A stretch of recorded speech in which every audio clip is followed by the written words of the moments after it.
1907 թվականին Գարեգին Նժդեհը մտել է հայ հեղափոխական դաշնակցության շարքերը և մասնակցություն ունեցել պարսկական հեղափոխական շարժման մեջ։ Զենք և ռազմամթերք տեղափոխելու համար Նժդեհը 1909 թվականին վերադարձել է Կովկաս և ձերբակալվել ցարական իշխանությունների կողմից։ Բանտերում մնալով ավելի քան 3 տարի մեկնել է Բուլղարիա։ 1912 թվականին, երբ սկսվել է առաջին Բալկանյան պատերազմը, հայերի Թուրքիայի դեմ կռվելու համար բուլղարական բանակի կազմում ստեղծվել է կամավորական վաշտ, որի հրամանատարն էր Անդրանիկ Օզանյանը, իսկ տեղակալը Գարեգին Նժդեհը։ Նժդեհը այդ պատերազմի ժամանակ վիրավորվել է։ Հայկական վաշտը աչքի ընկնելով մի շարք հաղթական մարտերով հրաժարվել է մասնակցել Բալկանյան երկրորդ պատերազմին, քանի որ այն վերածվել էր բալկանյան ժողովուրդների ներքին կռիվների, որն ի դեպ շատ շահավետ էր թուրքերի համար։ Այդ կռիվների ժամանակ Նժդեհը վիրավորվել է, պարգևատրվել է շքերթային սրով, ստացել է ավագ սպայի կոչում, զորացրվել է 1913 թվականին։ Առաջին աշխարհամարտի նախօրյակին ներման արժանանալով ցարական կառավարության կողմից Նժդեհը վերադարձել է Կովկաս Թուրքիայի դեմ մղվելիք պատերազմին մասնակցելու պայմանով։ 1914 թվականին նշանակվել է կամավորական երկրորդ գնդի հրամանատար Տրոյի տեղակալ։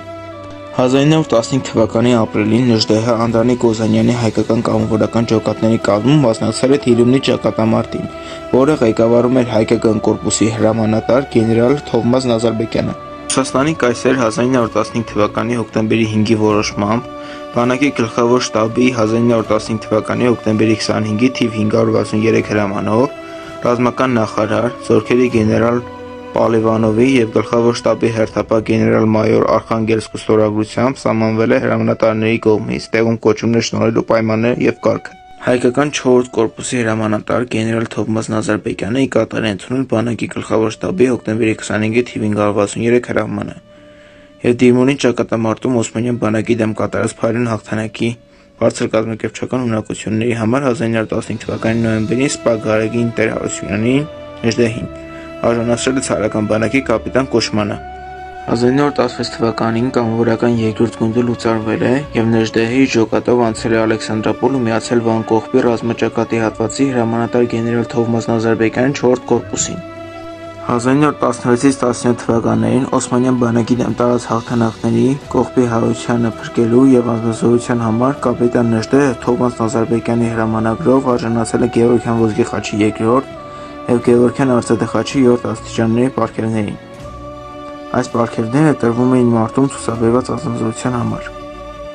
1918 թվականի ապրիլին գեներալ Նազարբեկյանի 4-րդ կորպուսի կազմում որպես հայ եզդիական հեծյալ ջոկատի հրամանատար կապիտան Նժդեհը վարել է Կարսի մարզի Ալաջալերան և Անիի հարակից տարածքների կռիվները օսմանա-թուրքական ջոկատների դեմ և ապահովել է հայկական զորամասերի անվտանգ նահանջը Կարսից դեպի Ալեքսանդրապոլ։ Նժդեհին հաջողվել է նաև Նիկողայոս Մարի կողմից Անիում պեղված որոշ արժեքավոր նյութեր և իրեր իր հետ տեղափոխել Ալեքսանդրապոլ։ Մոտենում էր 1918 թվականի մայիսը, վճռվում էր հայոց ճակատագիրը։ Ալեքսանդրապոլում կռվի բռնվելով թուրքական զորքերի դեմ Նժդեհը իր խմբով նահանջել է Վանաձոր, Ղարաքիլիսա։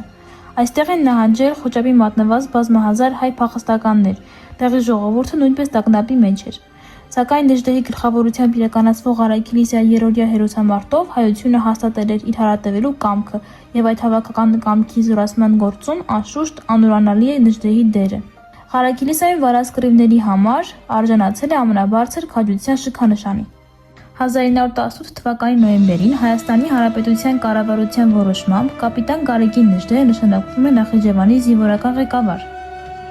Հայաստանի Հանրապետության հռչակումից հետո 1918 թվականի վերջին Նժդեհը Հայաստանի կառավարության կողմից նշանակվում է Նախիջևանի գավառապետ, իսկ 1919 թվականի օգոստոսից Կապանի, Արևիկի և Գողթանի ընդհանուր հրամանատար։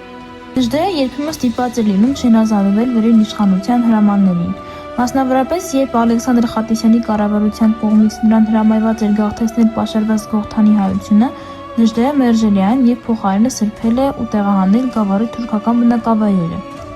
Ըստ 1920 թվականի օգոստոսին Հայաստանի և բոլշևիկների միջև կնքված զինադադարի Զանգեզուրը, Արցախը և Նախիջևանը ժամանակավորապես զբաղեցվելու էին Կարմիր բանակի կողմից։ Սակայն Նժդեհը որոշում է մնալ Սյունիքում և մենակ չթողնել լեռնահայությանը։